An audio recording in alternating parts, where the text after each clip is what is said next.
चलिए हम लोग सेकेंड पार्ट को देख लेते हैं। इसके अंदर जो रिस्ट एंशिएंट हिस्ट्री है वो, और इसके बाद हम लोग देख लेंगे मिडाइवल हिस्ट्री को। एंशिएंट मौर्योत्तर काल की बात करते हैं, आफ्टर मौर्य की बात करते हैं, तो काव्य शैली का प्राचीनतम उदाहरण कहाँ देखने को मिलता है? तो रुद्रदामन का जूनागढ़ अभिलेख। ये काव्य शैली में लिखा है, संस्कृत में लिखा है, और अभी तक जितने भी अभिलेख मिले हैं संस्कृत में लिखा हुआ सबसे बड़ा अभिलेख है। किस हिंद यवन शासक ने शीशे के सिक्के जारी किए? स्ट्रेटो द्वितीय के द्वारा शीशे का सिक्का जारी किया गया था। बिना बेगार के सुदर्शन झील का निर्माण किसने करवाया? रुद्रदामन ने। निर्माण बेसिकली नहीं, पुनर्निर्माण, उसको फिर से ठीक करवाया। प्राचीन भारत में किसने नियमित रूप से सोने के सिक्के चलाए? नियमित रूप से कुषाणों ने। उत्तर और उत्तरी पश्चिमी भारत में सर्वाधिक सोने के सिक्के जारी किए गए कुषाणों के द्वारा। कनिष्क का राज्याभिषेक शक संवत का प्रारंभ किया गया, यानी कनिष्क के राज्याभिषेक से शक संवत प्रारंभ होता है 78 एडी में। किस शासक को सर्वप्रथम सोने के सिक्के जारी करने तथा नियमित उपयोग करने का श्रेय दिया जाता है? नियमित रूप से सोने का सिक्का भीम कडफिसेस। यौधे सिक्के पर किस देवता का अंकन मिलता है? कार्तिकेय। विक्रम संवत का आरंभ कब होता है? 57 कब? BC। ठीक है। अश्वघोष और वसुमित्र, अश्वघोष, वसुमित्र, नागार्जुन, पार्श्व, चड़क कनिष्क के समकालीन थे। किस आयुर्वेद आचार्य ने तक्षशिला में शिक्षा प्राप्त की? तक्षशिला में तो चड़क और जीवक। शुंग वंश के बाद किस वंश का शासन आया? कण्व वंश का। किस चीनी जनरल ने कनिष्क को हराया था? तो आंसर इज पांचाऊ के द्वारा हराया गया। निम्नलिखित में से कौन सा शासक वर्ण व्यवस्था का रक्षक था? तो गौतमी पुत्र शतकर्णी के बारे में ऐसा कहा जाता है। सात नहीं, शतकर्णी। सिमुक किस वंश का संस्थापक था? सातवाहन, उसी वंश का ये था। मौर्य वंश के बाद दक्षिण भारत का सबसे शक्तिशाली राजवंश कोई था? तो वो था सातवाहन वंश। निम्न में से किस वंश की सीमा भारत के बाहर फैली थी? तो आंसर इज कुषाण वंश। बाल विवाह प्रारंभ हुआ था कुषाण के काल में। गंधार कला शैली फली फूली कुषाण के काल में। सबसे अधिक सोने के सिक्के, सर्वाधिक सोने के सिक्के नहीं, सर्वाधिक सोने के सिक्के चलाए गए थे गुप्तों के समय। यहाँ होगा सर्वाधिक शुद्ध सोने के सिक्के चलाए गए कुषाणों के द्वारा। सर्वाधिक शुद्ध सोने के सिक्के। सातवाहन शासकों ने तांबा, चांदी, शीशे, पोटीन के सिक्के जारी किए, परंतु सोने के सिक्के नहीं चलाए। गंधार कला शैली एक संश्लेषण है किसका? भारतीय और यूनानी कला का संश्लेषण है। किस मूर्ति कला में सदैव हरित स्तरित चट्टान यानी ब्लैक स्लेटी पत्थर का यूज किया जाता है? गंधार मूर्ति कला। प्राचीन भारत में भारत पर आक्रमण का अनुक्रम है यूनानी, शक, कुषाण। कलिंग नरेश खारवेल किस वंश से संबंधित हैं? तो चेदी वंश से संबंधित हैं। खारवेल का किस धर्म के प्रति झुकाव था? खारवेल जैन धर्म के प्रति समर्पित था। राजा खारवेल से संबंधित अभिलेख है हाथी गुम्फा अभिलेख। सातवाहनों की राजधानी कहाँ थी? प्रतिष्ठान। आंध्र सातवाहन राजाओं की सूची मिलती है कहाँ से? तो मत्स्य पुराण से। जो पुराण है उसमें मत्स्य पुराण थे। पहला ईरानी शासक जिसने भारत का कुछ भाग अपने कब्जे में ले लिया था? डेरियस प्रथम उसका नाम है। गुप्त काल की बात करें तो गुप्त वंश ने शासन किया 319 से 500 ईसा पूर्व तक। भारत का नेपोलियन किसे कहा जाता है? समुद्रगुप्त को। किस शासक ने 4 अश्वमेध यज्ञ किया था? प्रवरसेन प्रथम ने, वाकटक वंश के। परम भागवत की उपाधि किसने धारण की? चंद्रगुप्त द्वितीय ने। किस गुप्त राजा का दूसरा नाम देवगुप्त था? निकनेम इनका देव था, चंद्रगुप्त द्वितीय का। इलाहाबाद स्तंभ लेख या प्रयाग प्रशस्ति किससे संबंधित है? समुद्रगुप्त से। समुद्रगुप्त के अलावा प्रयाग प्रशस्ति पर किसका लेख मिलता है? तो शाहजहां का। हुनों का आक्रमण से सर्वाधिक विचलित कौन सा, यानी सबसे अधिक डिस्टर्ब कौन सा राजवंश था? तो आंसर इज गुप्ता। हुनों ने भारत पर आक्रमण किया था स्कंद गुप्त के समय। किसके टाइम में? तो स्कंद गुप्त के समय।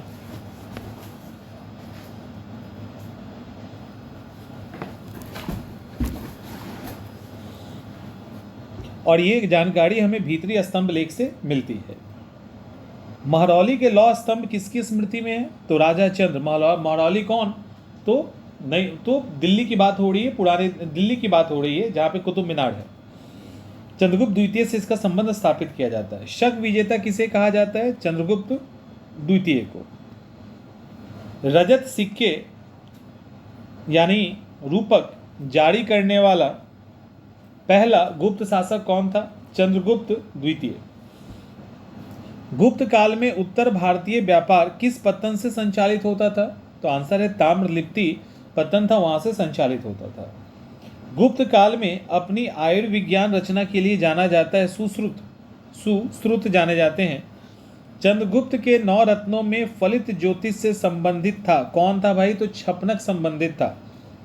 कालिदास किसके समकालीन थे? कालिदास किसके कंटेम्पररी थे? चंद्रगुप्त द्वितीय।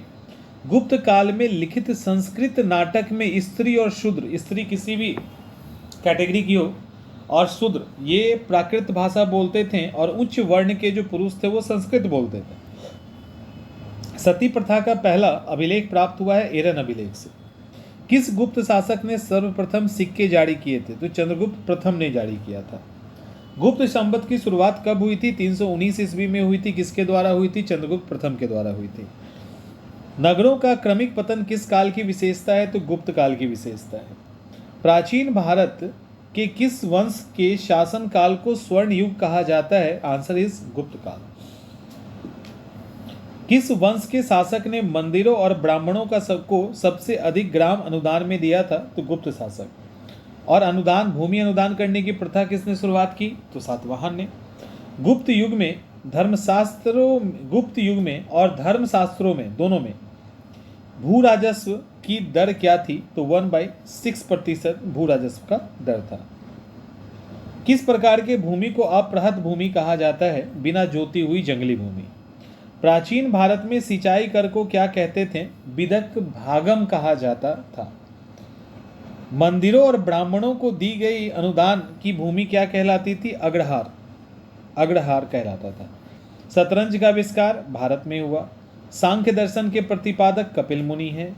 योग दर्शन के प्रतिपादक पतंजलि हैं। अद्वैत वेदांत के प्रतिपादक शंकराचार्य हैं। मीमांसा दर्शन के प्रतिपादक उलूक कनाद हैं। न्याय दर्शन के प्रतिपादक गौतम मुनि हैं। नव्य न्याय स्कूल के संस्थापक गंगेश हैं। महाभाष्य के लेखक पतंजलि किसके कंटेम्पररी हैं? पुष्यमित्र शुंग के। और पुष्यमित्र शुंग जब अश्वमेध यज्ञ करते हैं तो उसके पुरोहित भी हैं। कर्म का सिद्धांत संबंधित है मीमांसा से। इसके अनुसार किसके अनुसार वेद शाश्वत सत्य है? तो मीमांसा दर्शन। मौखड़ी राजवंश की राजधानी कहाँ थी? कन्नौज। कहाँ थी? कन्नौज। हर्ष के समय की सूचना किसके पुस्तक में निहित है? कलहन की राज तरंगिनी में। हर्षवर्धन के दरबारी कवि बाण भट्ट की कृति का नाम क्या है? हर्षचरित्र। बाण भट्ट का हर्षचरित्र।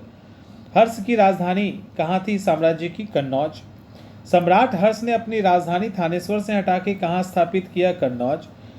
सम्राट हर्षवर्धन ने 2 महान धार्मिक सम्मेलन का आयोजन कहाँ किया? एक तो कन्नौज, दूसरा प्रयाग। वेनसांग किसके शासनकाल में आए थे? हर्षवर्धन के शासनकाल में वेनसांग आए थे। नर्मदा नदी पे हर्षवर्धन ने दक्षिण अभियान को किसने रोका या हर्षवर्धन को किसने हराया?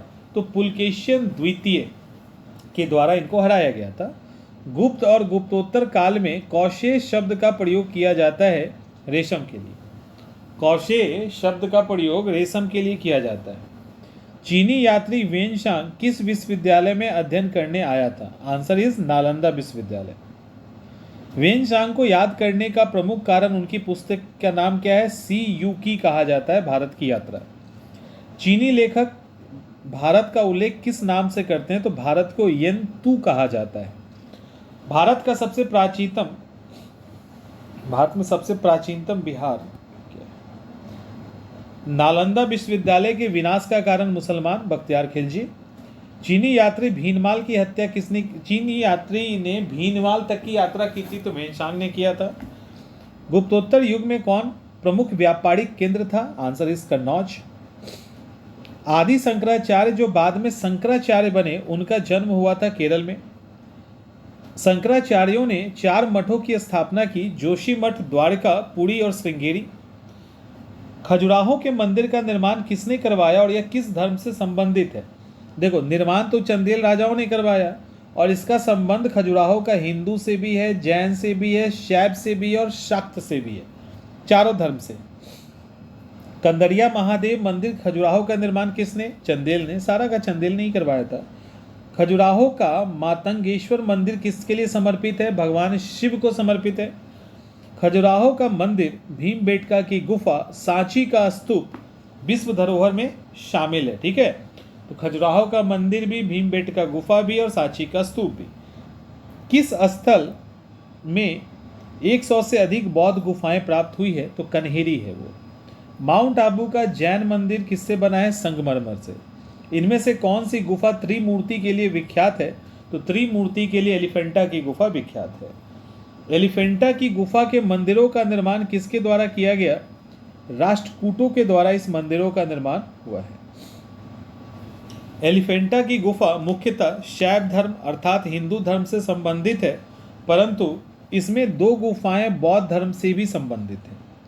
बौद्ध, हिंदू, जैन से संबंधित एक गुफा एक साथ विद्यमान है तो एलोरा में, बौद्ध भी, जैन भी और हिंदू भी। गुप्त काल से संबंधित गुफा चित्रांकन यानी केव पेंटिंग का 2 उदाहरण है। एक तो अजंता का केव पेंटिंग, एक बाघ का केव पेंटिंग, और ये यूपीएससी का सवाल है। निम्नलिखित मंदिरों में से किसे शैलकृत स्थापत्य का आश्चर्य माना जाता था? कैलाश मंदिर, एलोरा।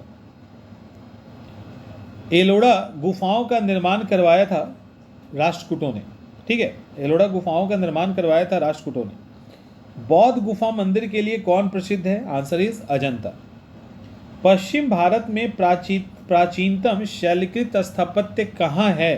प्राचीनतम नासिक, एलोरा और अजंता। तो एलोरा अजंता काफ़ी फेमस है। और दोनों कहाँ है? अजंता एलोरा तो महाराष्ट्र में है। राष्ट्रकूट के द्वारा किस धर्म को संरक्षण प्रदान किया गया? तो राष्ट्रकूटों के द्वारा जैन धर्म को संरक्षण प्रदान किया गया। एलोरा का प्रसिद्ध शिव मंदिर या कैलाश मंदिर के निर्माता राष्ट्रकूट शासक कौन थे? नाम क्या था? तो कृष्ण प्रथम। ईंट का मंदिर कहाँ निर्मित है? भीतरगांव का मंदिर ईंट का बना है। दशावतार मंदिर देवगढ़ में स्थित है।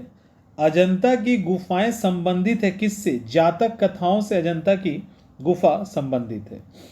अजंता की कला को किसने प्रश्रय दिया? तो वाकाटक के द्वारा अजंता की कला को प्रश्रय दिया गया था। कोणार्क का सूर्य मंदिर, ब्लैक पैगोडा भी कहा जाता है, नरसिंह देव वर्मन ने बनवाया। ब्लैक पैगोडा किसे कहते हैं? कोणार्क का सूर्य मंदिर। मोढेरा का सूर्य मंदिर कहाँ स्थित है? गुजरात के पाटन में। लिंगराज मंदिर जगन्नाथ पुरी कहाँ है? तो भुवनेश्वर, उड़ीसा में, यहीं पे पुरी है। जगन्नाथ मंदिर या लिंगराज मंदिर निर्मित है नागर शैली में, नॉर्थ इंडिया का मंदिर है, नागर शैली में निर्मित है। अंकोर वाट का विष्णु मंदिर कहाँ स्थित है और किसको समर्पित है? अंकोर वाट का विष्णु मंदिर कहाँ स्थित है और किसको समर्पित है? कंबोडिया में भगवान विष्णु को। द्रविड़ शैली में बने मंदिरों में गोपुरम का तात्पर्य क्या होता है? गोपुरम का तोरण के ऊपर बने अलंकृत एवं बहुमंजिला भवन। तोरण के ऊपर बना अलंकृत और बहुमंजिला भवन। चट्टान को काटकर महाबलीपुरम का मंदिर, महाबलीपुरम का रथ मंदिर या उसको सप्त रथ मंदिर कहते हैं, किसने बनवाया था? तो पल्लवों ने बनवाया था। महाबलीपुरम का रथ मंदिर किसने बनवाया? नरसिंह वर्मन प्रथम के द्वारा। निम्नलिखित में से कौन सा इन 5 सप्त मंदिर में सबसे छोटा है? तो द्रौपदी रथ सबसे छोटा है और धर्मराज रथ सबसे बड़ा है। दिलवारा का जैन मंदिर स्थित है माउंट आबू, राजस्थान। प्राचीन नगर तक्षशिला अवस्थित है सिंधु और झेलम के बीच। नागर, द्रविड़ और बेसर भारतीय मंदिर वास्तुकला की एक प्रमुख शैली है। भारतीय सांस्कृतिक इतिहास के संबंध में पंचायतन मंदिर बनाने का एक तरीका होता है। अब दक्षिण भारत के इंपॉर्टेंट फैक्ट्स देख लेते हैं, जिससे आपके सवाल आने ही आने, नहीं आने का सवाल ही नहीं है। चोल साम्राज्य की स्थापना किसके द्वारा की गई थी? विजयालय के द्वारा। तंजौर का बृहदेश्वर मंदिर का निर्माण किस चोल शासक ने किया था? राजराज प्रथम ने। चोल प्रशासन की विशेषता थी ग्राम प्रशासन की स्वायत्ता, यानी ग्राम प्रशासन की स्वायत्ता थी। कुशल ग्रामीण प्रशासन, उत्तम ग्राम प्रशासन, ग्राम सभाएं। चोल राज्य किस क्षेत्र में पहला हुआ था? तो कोरोमंडल तट और दक्कन के आसपास। चोल काल की निर्मित प्रतिमाओं में सबसे विख्यात प्रतिमा है कांसे की भगवान शिव की चतुर्भुज नटराज प्रतिमा डांस करते हुए। गंगा कोंड चोलपुरम की स्थापना किसने किया था? राजेंद्र प्रथम ने किया था, और गंगा कोंड की उपाधि भी उसने धारण की थी। चोल गंगम नामक बृहद झील बंगाल की खाड़ी को चोल झील का स्वरूप किसने दिया? तो इसी राजेंद्र प्रथम ने दिया था। किस चोल शासक ने जन सेना प्रारंभ की थी? राजराज प्रथम ने। किस चोल शासक के समय 72 व्यापारी चीन भेजे गए थे? 72 व्यापारियों का डेलीगेशन चीन भेजा गया था कुलोतुंग प्रथम के समय। किस राजवंश के शासनकाल में अपने ही शासनकाल के दौरान ही उत्तराधिकारी घोषित करते थे? तो चोल था वो। कौन से राजवंश अपनी नौसैनिक के लिए विख्यात था? तो चोल जो था अपने नौसैनिक के लिए विख्यात था। किस चोल शासक ने श्रीलंका के उत्तरी भाग में अधिकार किया? तो राजराज प्रथम के द्वारा उत्तरी भाग में अधिकार किया गया, और पूरे श्रीलंका या सियोल पे राजेंद्र प्रथम ने अधिकार किया। तो राजराज प्रथम ने शुरुआत किया, एक तरह से पहले भी हुआ था वैसे, और राजेंद्र प्रथम ने उसको पूरा कर दिया। किस चोल शासक ने श्रीलंका को पूर्ण रूप से स्वतंत्र कर अपनी बेटी की शादी सिंघल राजकुमार से करवाया? तो आंसर है कुलोतुंग प्रथम ने। चालुक्य वंश का सबसे महान शासक कौन था? पुलकेशियन द्वितीय। किस वंश ने महिलाओं को प्रशासन में ऊंचा स्थान दिया? Answer is Chalukya. चालुक्य की राजधानी कहां थी? वातापी। तोलका पीयम ग्रंथ संबंधित है। तोलका पीयम जो है तमिल का है, व्याकरण है, ठीक है, व्याकरण है और तमिल व्याकरण है। शिल्पादिकरम के लेखक इलांगो आडिगल। संगम साहित्य का महत्वपूर्ण महाकाव्य है, प्रेम कथा का वर्णन है। मणि मैखले, इसमें भी प्रेम कथा ही है, वणिक बनिए की प्रेम कथा है। तिरुकुरल दर्शन है। संगम साहित्य में चोल, चेर और पांड यही तीन आते हैं, ध्यान रखना। संगम साहित्य में चोल, चेर और पांड ही आते हैं। धार्मिक कविताओं का संकलन किसमें है? उसको हम लोग कुरल कहते हैं।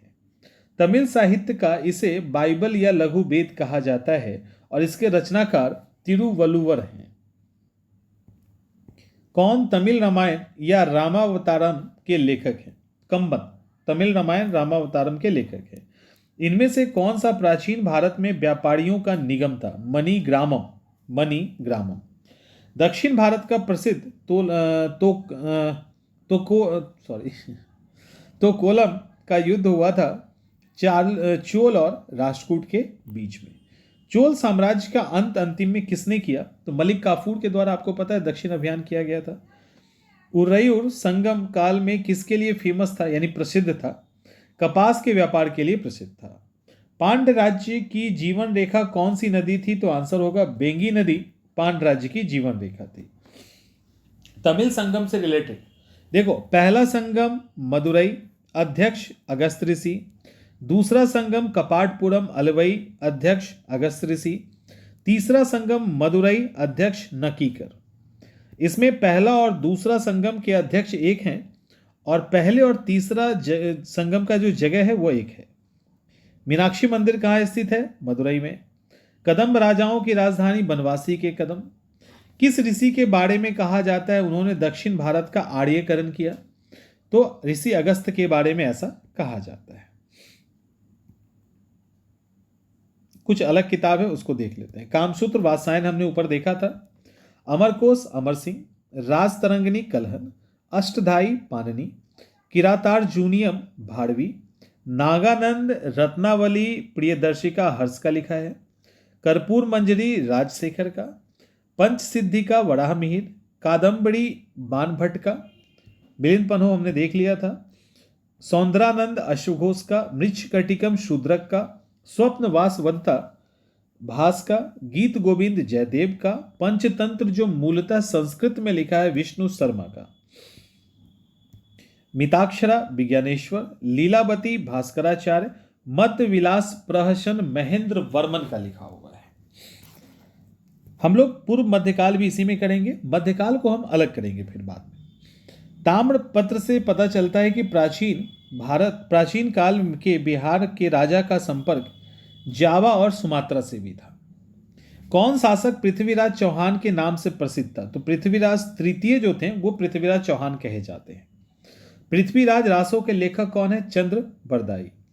आल्हा उदल जो बहुत ही फेमस है वो महोबा से संबंधित है और चंदेल शासक परमादि देव के सेना नायक थे। कौन? आल्हा और उदल। जेजाक भुक्ति प्राचीन नाम है बुंदेलखंड का। पाल वंश के संस्थापक कौन है? गोपाल। उदंतपुरी शिक्षा का केंद्र कहाँ स्थित है? बिहार में, बिहार शरीफ। संस्थापक इसके गोपाल हैं, उदंतपुरी के। निम्नलिखित में से किसने सोमपुर महाविहार विक्रमशिला विश्वविद्यालय का निर्माण कराया? तो आंसर होगा धर्मपाल, और विक्रमशिला भागलपुर में है। धंगदेव किस वंश के शासक थे? जेजाक भुक्ति के चंदेल थे। पृथ्वीराज विजय के लेखक, एक है पृथ्वीराज रासो चंद्र बरदाई, एक है पृथ्वीराज विजय, तो इसके लेखक जय नायक हैं, ध्यान रखिएगा। हमीर महाकाव्यों में चौहानों को बताया गया है सूर्यवंशी। गोविंद चंद गढ़वालों की एक रानी कुमार देवी ने धर्मचक्र जीन बिहार की स्थापना कहाँ करवाई थी? गोविंद चंद गढ़वाल जो थे उसकी एक रानी ने धर्मचक्र जीन बिहार की स्थापना सारनाथ में करवाई थी, क्योंकि वहीं पे पहला उपदेश दिया गया था। 18वीं शताब्दी में दिल्ली, ऐसे लिखाएगा उस समय दिल्ली शहर की स्थापना किसने किया था? तोमर वंश के अनंगपाल के द्वारा किया गया था। पुंड्रवर्धन भुक्ति कहाँ है? उत्तरी बंगाल में। राष्ट्रकूट साम्राज्य की नींव किसने रखी? तो दंती दुर्ग के द्वारा रखा गया। किस शासक ने हिरण्यगर्भ महादान नामक यज्ञ करवाया? दंती दुर्ग ने। महान जैन विद्वान हेमचंद किसकी सभा में थे? कुमारपाल, सोलंकी वंश। किस गुर्जर प्रतिहार शासक ने आदि वराह की उपाधि धारण की? मिहिर भोज के द्वारा जो प्रतिहार शासक थे उन्होंने धारण किया था। कौन सा शासक अपने पिता के अभियान के क्रम में सैनिक छावनी में पैदा हुआ था? तो ये नाम है अमोघ वर्ष राष्ट्रकूट वंश का।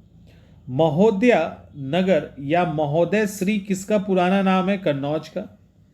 लक्ष्मण सिंह के द्वारा लक्ष्मण संवत स्थापित किया गया तो वो किस वंश से थे? तो वो सेन वंश के लक्ष्मण सिंह थे जिन्होंने लक्ष्मण संवत स्टार्ट किया। महान संस्कृत कवि और नाटककार राजशेखर निम्नलिखित में से किसके दरबार में थे? महेंद्रपाल और महिपाल, गुर्जर प्रतिहार। विज्ञानेश्वर के द्वारा मिताक्षरा लिखा गया। कर्पूर मंजली, हर विलास, काव्य मीमांसा, बाल रामायण राजशेखर के द्वारा लिखा गया है। दाय भाग नामक ग्रंथ की रचना जिमुत वाहन ने की है। गुर्जर प्रतिहार वंश की स्थापना नागभट्ट प्रथम ने किया है। त्रिकोणात्मक संघर्ष में किसने भाग लिया? तो ट्रायंगल संघर्ष जो था वो गुर्जर प्रतिहार और राष्ट्रकूट और पाल का था। तो गुर्जर प्रतिहार, राष्ट्रकूट और पाल का। राजा भोज ने कहाँ शासन किया? धार पे। कर्नाटक वंश के संस्थापक कौन थे? नान्यदेव। अंतिम शासक हरि सिंह। भोजशाला मंदिर की अधिष्ठात्री देवी है भगवती सरस्वती। तो हो गया ये। अब जिसको मतलब इसका पीडीएफ चाहिए तो आप मैसेज कर दीजिएगा, पीडीएफ मिल जाएगा। और मध्यकालीन भारत इसके बाद हम लोग करवाते हैं।